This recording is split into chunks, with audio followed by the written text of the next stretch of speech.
महाराज जी, सबसे पहले आप अपना नाम बताइए, अपना परिचय दीजिए। मेरा नाम स्वामी श्री बसंत जी महाराज। मैं बरसाना धाम गहबर वन में रहता हूँ और 17-18 साल हो गए लगातार भागवत कथा का सेवा में हूँ। जगह जगह में, पूरे भारतवर्ष में जगह जगह में जाकर भागवत कथा कर रहा हूँ। लोगों को श्री कृष्ण भक्ति से, मेरा उद्देश्य एक दो है कि लोगों को श्री कृष्ण भक्ति से जोड़ना, घर घर कृष्ण नाम का दीपक जले, घर घर राधे नाम का गूंज हो और लोग आध्यात्म से जुड़े, और दूसरा गौ माता की सेवा। आप मोहाली पहुँचे हो, पूरे भारत की बात कर रहे हो कि कोने कोने में आपको सौभाग्य प्राप्त होता है श्रीमद् भागवत कथा करने का। अब आप जो है मोहाली में पहुँचे हैं, सुनने में आया कि आप यहाँ पर भी श्रीमद् भागवत कथा करने जा रहे हैं। कहाँ पर होने जा रही है और कब से शुरू होगी है? हाँ, आपके मोहाली में फेज नंबर 10 में 28 तारीख से लेकर 5 तारीख तक एक विशाल संगीत में भागवत कथा का आयोजन होने जा रहा है। उसकी तैयारी चल रही है। भक्तजन बहुत बढ़ चढ़कर भाग ले रहे हैं इसमें। तो इस कथा में क्या कुछ होगा? जैसे कि बहुत सारे कथावाचक कथा कहते हैं, आप में और उनमें क्या फर्क है? हाँ, मतलब क्या चीज़? बहुत सुंदर प्रश्न किया आपने। देखिए, कथा तो बहुत हो रही है कि नहीं, लेकिन मैं जो एक्चुअली मैं भागवत कथा के अंदर में कुछ वेदांत का फिलोसफी बताने जा रहा हूँ। सबसे पहले कि हम आए कहाँ से, यहाँ पर कर क्या रहे हैं और हमको जाना कहाँ है। भागवत तो एक अगाध समुंदर है, उसमें से कौन वक्ता, कौन कथावाचक कितना मोती चुन कर लाया, वो उस पर डिपेंड करता है। भागवत को समझने के लिए कोई साधारण बुद्धि तो नहीं समझ सकता, उसके लिए एक दिव्य बुद्धि चाहिए। अगर भागवत जी को अगर देखा जाए तो समुंदर है, तो कोई कितना गोता लगाकर कितना मोती चुन पा रहा है, वो तो उस पर वो कितना मेहनत किया है या उस पर कितनी गुरु कृपा है, उस पर डिपेंड करता है। श्रीमद् भागवत कथा कौन व्यक्ति करवा सकता है और ये किसको, मतलब इसका फल किसको मिलता है? श्रीमद् भागवत कथा हर कोई करा सकता है, हर कोई करा सकता है, और इसका बेनिफिट एक ही है। भागवत कथा का बेनिफिट, सबसे बड़ा बेनिफिट एक है कि नहीं, उसको श्री कृष्ण भक्ति प्राप्त होती है। लेकिन ध्यान दीजिए, कथा सुनने से काम नहीं चलेगा, कथा सुनकर अपने जीवन में उतारना पड़ेगा, तब हमारा काम बनेगा। भागवत कितनी देर की होती है, कितना समय की होती है? कि हफ्ता लगता है इसको कि 4-5 दिन में भी कर सकते हैं? उसका कोई टाइम पीरियड होता है? समय सीमा? हाँ जी, इसको सप्ताह भी कहा गया, 7 दिन में।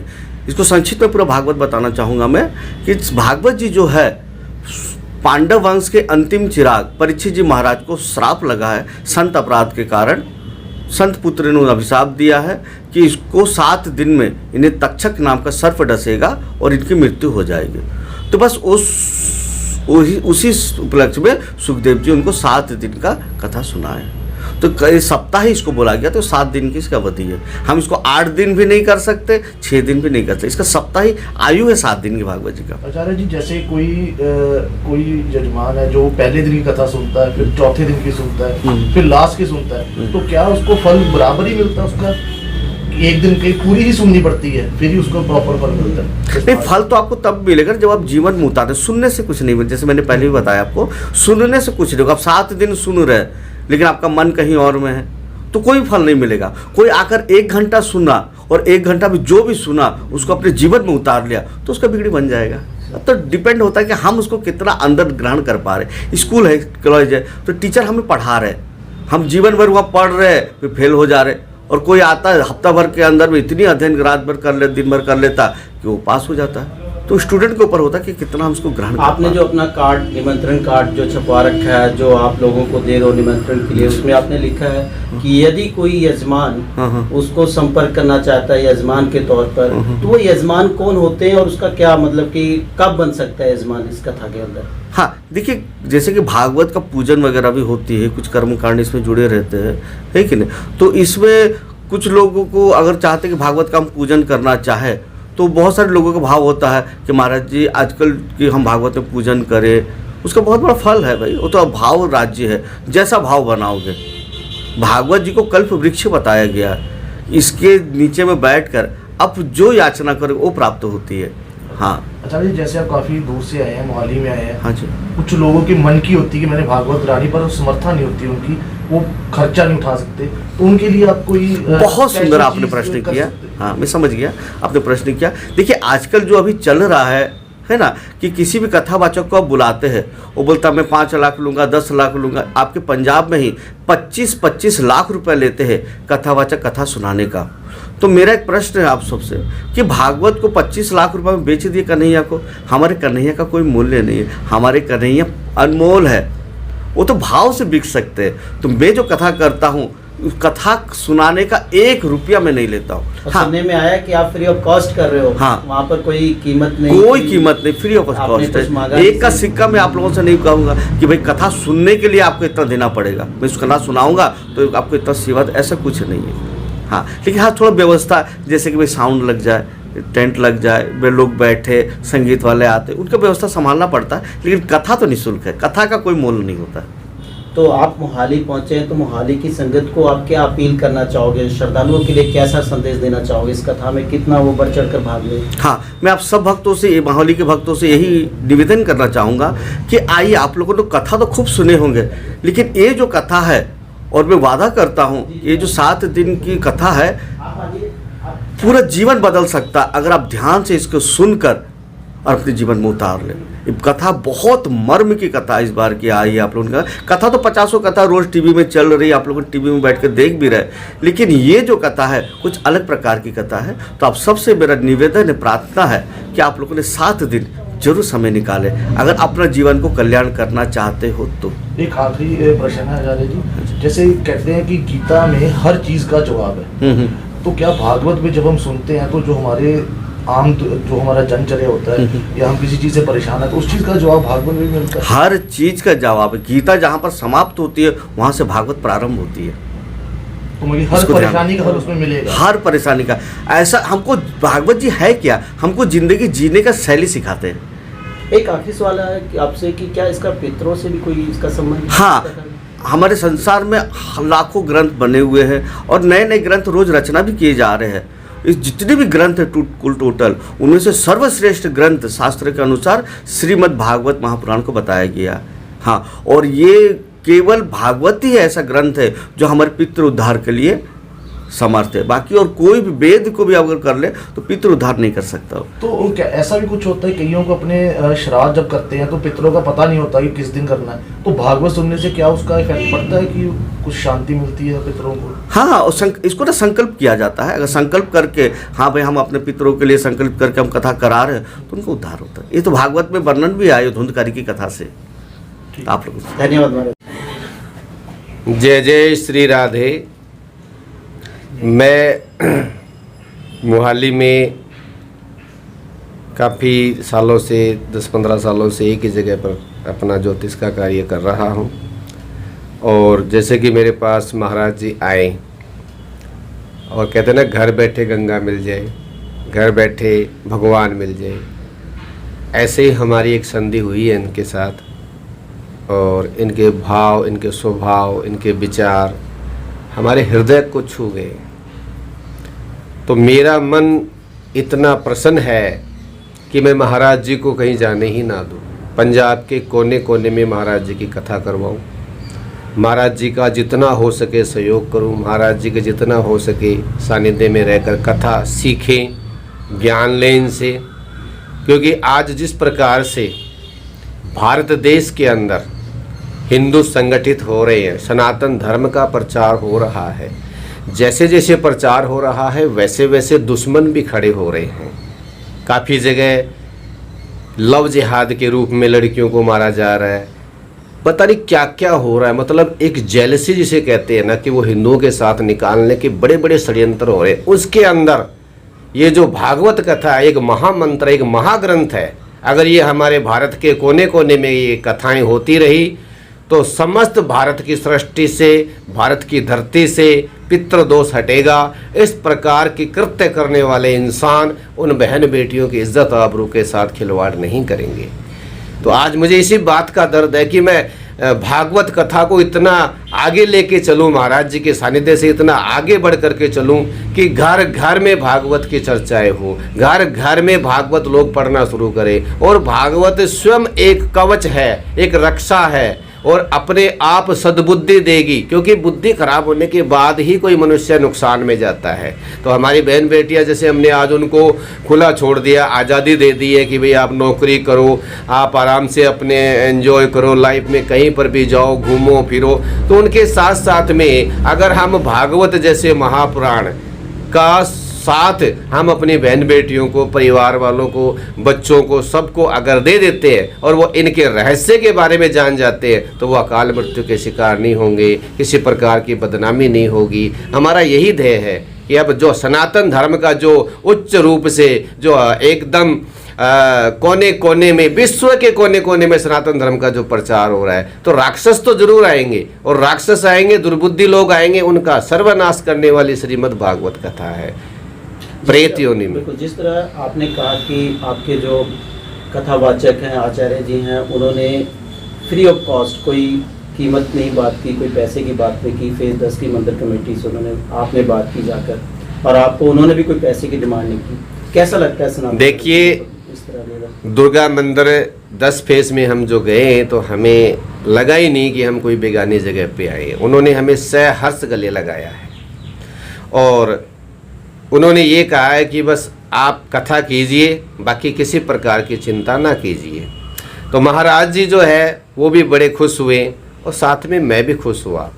तो हमने प्लान बना लिया कि यहाँ कथा होनी है, और एक दिन में नहीं, सिर्फ 2 घंटे में ही कथा फाइनल हो गई। उन लोगों ने महाराज जी के स्वरूप को देखकर, विचारों को देखकर उन्होंने इनको स्वीकार किया है। और वहाँ 28 जून से 4 जुलाई तक जो श्रीमद् भागवत कथा होने वाली है, मैं कह रहा हूँ मोहाली में पहली बार ऐसी कथा होगी जो कि बिना किसी भेदभाव के, जो कि बिना किसी लालच के, जो कि बिना किसी बड़पन के होगी, एकदम साधारण रूप में होगी। लेकिन उसका फल जो आप लोग देखेंगे, जो सुनेंगे, विचार सुनेंगे, एक एक शब्द हर एक इंसान के हृदय में उतरेगा। इस प्रकार की संगीतमय कथा होने वाली है। तो मेरा सभी से नम्र निवेदन है कि आप 10 फेज श्री दुर्गा मंदिर में समय से 3 बजे से लेकर 6 बजे तक वहाँ पर पहुँचे, और वहाँ पर विष्णु महायज्ञ, भगवान विष्णु महायज्ञ भी करवाया जाएगा, जिसका समय सुबह 9 से लेकर 10 बजे तक होगा। अब विष्णु महायज्ञ का फल जो है सर्व रोग दुख निवारण है, यानी कि हर प्रकार के रोग से मुक्त होने का वह हवन अपने आप में सामर्थ्य रखता है। तो उस हवन में भी आप सब लोग आए। जिस तरह आप बात कर रहे हैं कि मतलब कि आपकी तरफ से निमंत्रण दिया जा रहा है, बहुत दूर दूर तक आप लोग लगे हुए हो इसको सफल बनाने में, और कह रहे हो किस तरह की श्रीमद् भागवत कथा यहाँ पर नहीं हुई होगी, तो कितनी गैदरिंग की उम्मीद करते हो, कितनी संगत वहाँ पर पहुँचेगी, क्या अंदाजा लगाया जा रहा है? जिस प्रकार से हम महाराज जी का स्वभाव और स्वरूप देख रहे हैं, इनके विचार देख रहे हैं, शायद ये पहले दिन अपनी कथा को वहाँ शुरू करेंगे, शायद वह कथा पूरी मोहाली में तो क्या पूरे पंजाब के कोने कोने में चली जाए, तो क्या पता हजारों की संख्या में भीड़ आ सकती है। और जितनी भीड़ आएगी उसकी व्यवस्था करने के लिए हमारे पास टीम है हर प्रकार का। पंडित जी, जैसे आप खुद भी बड़े ज्ञानी हो, चंडी महायज्ञ के, तो आप सिखाते भी हो, तो क्या कोई जैसे भागवत कथा है, कोई सीखना चाहे तो क्या आपसे वो जी? हाँ जी, बिल्कुल। हम हमारा ये 4 फेज श्री सनातन धर्म मंदिर के सामने हमने ऑफिस बना रखा है, और पूरी तैयारी के साथ में महाराज जी यहीं पर रहने वाले हैं। और कोई भी बहन, कोई भी भाई, कोई भी मित्र कथा सीखना चाहे, निःशुल्क महाराज जी के पास आकर के कथा सीख सकते हैं, और महाराज जी के सानिध्य से कहीं भी किसी भी कोने में जाकर कथा कर सकते हैं। धन्यवाद। आप अपना परिचय दीजिए कि आप इस श्रीमद् भागवत कथा के एक पार्ट हैं, एक भूमिका निभाने जा रहे हैं और बसंत महाराज जी का सहयोग कर रहे हैं, क्या कहना चाहेंगे? सभी को जय श्री राम, हरे कृष्णा हरे राम, राधे राधे। बड़े हर्ष की बात है कि चंडीगढ़ की धरती पे पहली बार स्वामी बसंत जी महाराज का आगमन हुआ है, और लक्ष्य यही है कि श्रीमद् भागवत कथा के द्वारा हर एक मनुष्य के जीवन में जो रंग बिरंग की समस्याएं हैं, उलझन है, संशय है, धर्म संकट है, उनका निवारण करके सभी मानवों के लिए कल्याण का रास्ता प्रशस्त करना है। इसके लिए हमने जहाँ तक प्रयास किया है, महाराज जी के सहयोग में रहकर जगह जगह कथाएं करने के लिए, करवाने के लिए कदम से कदम मिलाने का प्रयास किया है, और जगह जगह पहुंचकर कथा कैसे हो, कैसे इनका प्रचार हो, कैसे लोगों को तक उनका जीवन में इनका लाभ हो, इसके लिए मैंने प्रयास किया है और इसी बीच आपके चंडीगढ़ में आए हुए हैं। कैसा लगता है आपको? आप चंडीगढ़ की धरती की बात कर रहे हो, आपने फेज 10 में कथा भी होने जा रही है, कैसा लगता है यहाँ का, कैसा लोगों का यह संगत का व्यवहार कैसा नजर आया आपको? क्या लगता है बाकी जगहों से कुछ अलग दिखाई दिया, कुछ समझ पाए आप? मैं अपने जीवन में पहली बार चंडीगढ़ आया हूँ और चंडीगढ़ आने के बाद चंडीगढ़ से फिर मोहाली जब आए, मुझे लगता है ये मैंने जितने भी राज्य का दौरा किया है सबसे अद्भुत मुझे मोहाली में ये लगा, चंडीगढ़ में, कि जगह जगह पर यहाँ पर बहुत ही रमणीक और दर्शनीय रूप में मंदिर हैं और मंदिर के साथ जो कथा स्थल के रूप में वो तैयारी की गई है वो पूरे देश में कोने कोने में संदेश देने के लिए बहुत बड़ी बात है, जो मेरे दिल को टच किया। हर एक सेक्टर में एक एक मंदिर, वो भी मंदिर के साथ ऐसा व्यवस्था की कथाएं, भागवत कथा हो सकती है। तो हम तो चाहेंगे कि मोहाली के हर एक सेक्टर में जितनी मंदिर है और मंदिर के साथ जो कथा स्थल है वहाँ पे यदि बारी बारी से एक एक बार भी कथा हो जाए तो हर एक सेक्टर में रहने वाले का पूरा जो है कैरेक्टर चेंज हो जाएगा, पूरा जीवन चेंज हो जाएगा। बिल्कुल। श्रीमद् भागवत कथा के अलावा इसमें क्या कुछ अलग होगा? कुछ, क्योंकि कथा तो अलग चीज़ है, क्या कुछ और दर्शकों को कुछ और चीज़ देखने को मिलेगी? कुछ झलकियाँ, कुछ ऐसी चीज़ भी होंगी? बिल्कुल सही आपने प्रश्न किया है।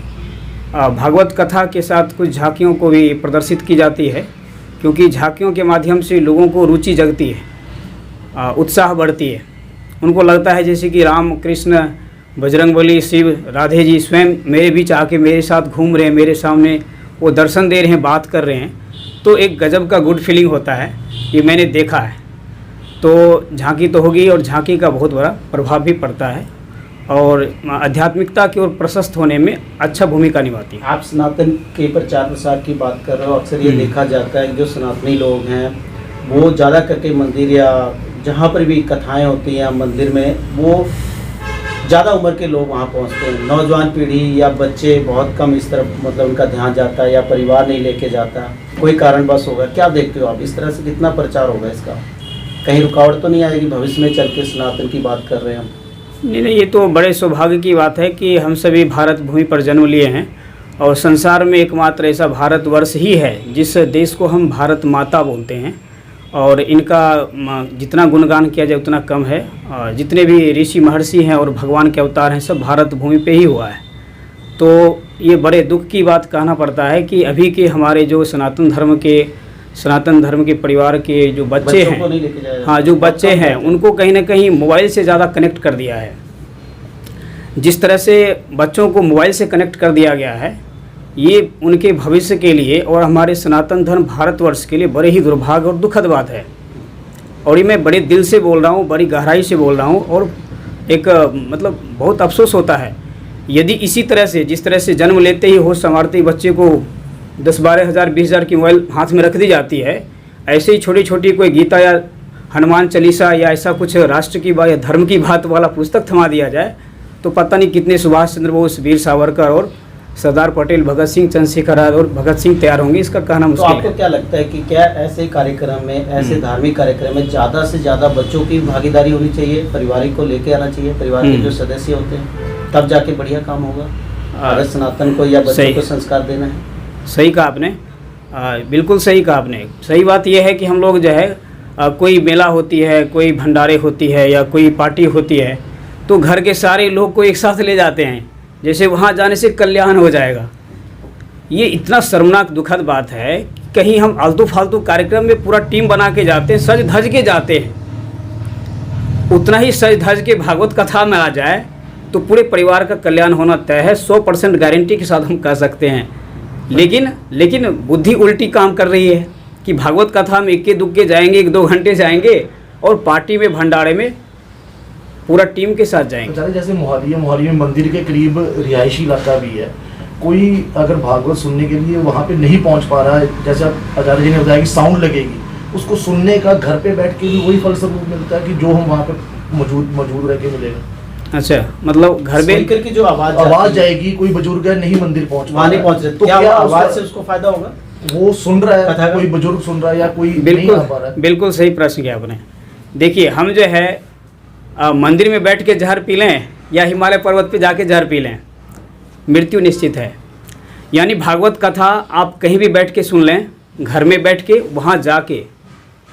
तो साउंड का बड़ा महत्व है, हाँ, क्योंकि हाँ, ठीक है, दूर-दूर तक पहुंचती है बात। ठीक है, साउंड का एक विशेष महत्व है, लेकिन ज्ञान जो है आप कहीं से ले सकते हैं, लेकिन जिस स्थान पे हो रही है उसकी महिमा बहुत महान होती है, ये तो मानना पड़ेगा। तो तो इस- हाँ। मतलब कि थोड़ा फर्क पड़ेगा इस चीज का। हाँ, कोशिश करें मंदिर हाँ, पहुंचे। होता क्या है कि आपको लाभ उतना ही मिलेगा, लेकिन विशेष आनंद मिलता है जब कथास्थल पे पहुंचते हैं, ये तो बात है।